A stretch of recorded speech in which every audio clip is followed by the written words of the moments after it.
has been phenomenal. Calls for it. His three is through. Floats it up, floats it in. Got another floater to fall. Prime time player, Mike Conley. Look who's joining us, the Memphis Grizzlies all-time leader in assists. Point guard Mike Conley Jr. is here, looking fresh. I like this. How are we doing? Good to have you here with us. So I heard you didn't sleep very much leading up to this whole trade deadline. You weren't traded. What was your reaction when you heard that wasn't going to happen? Really just a relief, just kind of getting all that stress off of me, my family. We've been in Memphis for 12 seasons, and it's been home. So knowing that the organization was looking to go a different direction was a little tough on all of us. So once it passed, it was just trying to refocus again, like, how am I going to show up to work tomorrow? And, I got to be a pro about it and just keep moving forward. I just want to make sure I'm quoting you accurately. You used the word relief because to me, the word that came to my mind was depression. I thought you was going to say depressed. And the reason why is because I know this much. I wanted you out of Memphis. Because I'm looking at your talents and what you can do for a playoff contender, and I think your talents are being wasted in Memphis. Do you see any hope, any light at the end of the tunnel in Memphis, Tennessee? I just don't see it. Man, always trying to be positive, man. That's my city, and we try to make the best of the situation. Obviously, what the organization decided to do by putting us out there and making us available kind of showed where we were going in that direction. So it's a little bit more off of me, and it's about knowing that, hey, eventually I'm gonna have to turn another chapter. So, Mike, you're 31 years old. Yeah. You've been a fantastic point guard your entire career, and to my mind, the type of guard you can win a championship with, because you play on both ends of the floor and you hook up your teammates and you don't turn the ball over and you shoot well. You do everything that you want your point guard to do.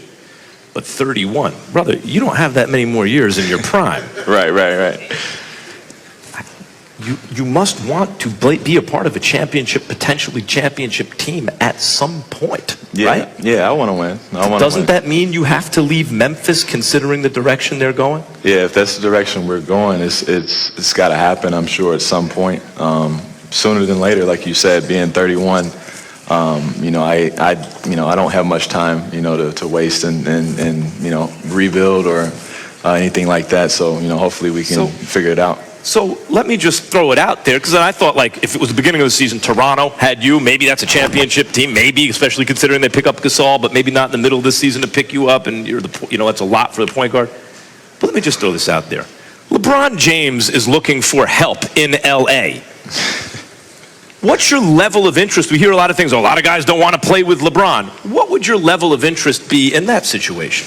If that came about, I'd be interested for sure. Who wouldn't want to play with LeBron? Well, he does play for the Memphis Grizzlies, and they have had some success in the past. They've been to the conference final before. They've been to semifinals a few times, so it's not like they haven't had some good moments in Memphis. But I will acknowledge this. What disappoints me about the organization is one thing and one thing only. If you're going to keep Gasol, to let go of Gasol, but to keep you there, that to me sends the wrong message, because it's like, well, we're moving in a different direction and we might have to rebuild first, but we'll keep you around. And so to me, was it a situation where you wanted Gasol to stay? You thought both of y'all should be gone? Or you just gonna ride and die with this organization? Because guess what? It's Memphis. I love it because I know how much you love the city. Right. I know how supportive you are and how philanthropic you are in that area. Is it one of those situations where you're like, listen, Memphis is home? Yeah, it was unique, because we didn't ask to be obviously traded. We didn't ask to be put out there, but it was a situation we were put in. And at that moment, I envisioned, retiring there and all the things like that, but that put doubt in everything. All of a sudden, it was like, man, I got to start thinking about the future now. I got to start thinking about, how can I get to a winning situation if that's possible. We always talk about these point guards.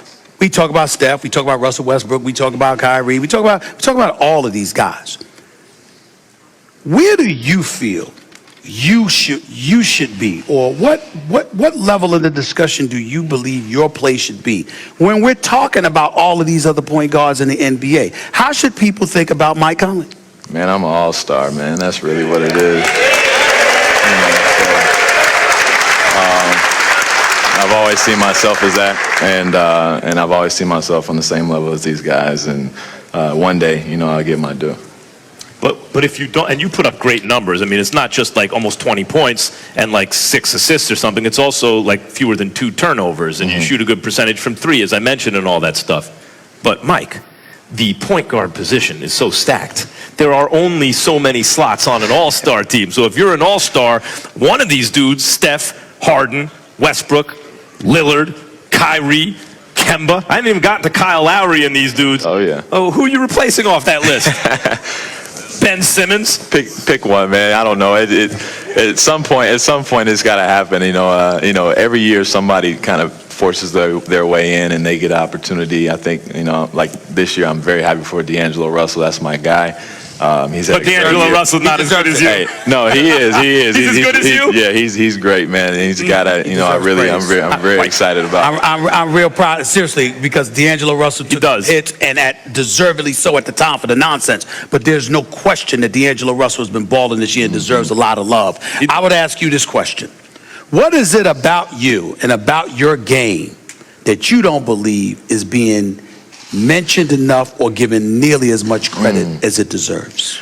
Really, I think it's the total impact of the game. You know, when I get on the court, the game changes, I think, completely. I don't get into metrics and all that other stuff, but I feel like we are a much better team when I'm on the court as opposed to when I go sit down. And there's something to say about that. It doesn't mean that I have to go out there and score 30 or have 20 assists, but I change the game on both ends of the floor. But that kind of play, isn't it hard?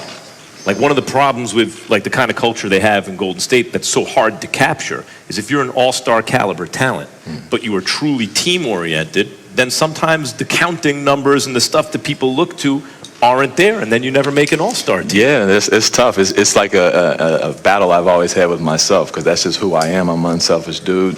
I could go out there and try to get 30 points a night, but that's not going to help my team win necessarily all the time. And I'm more of a guy that wants to see the next guy succeed. And if we succeed as a team, you know, I think everybody gets their own, you know, individual. Well, my question to you is what you going to do about it? And the reason why I asked that is because when you consider the game, and I remember a few years ago you signed a $153 million deal. Just so someone's noticing the play.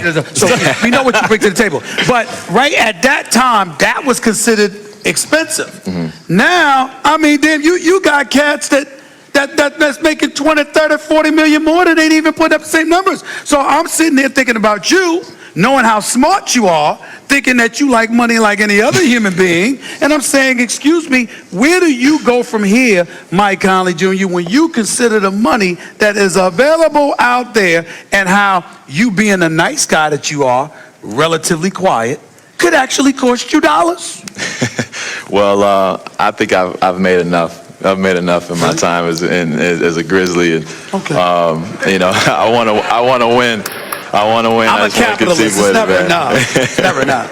So you're really saying, on the one hand, not only I don't want to drop 30 if it's not going to help my team win, but I'm willing to forego money by being that kind of player or by looking just for the most money because I want to win going forward. I already made $150 million. I'm good. That's what you're saying? That's exactly right, man. That's exactly right. Who wouldn't want this dude on their team? Team player.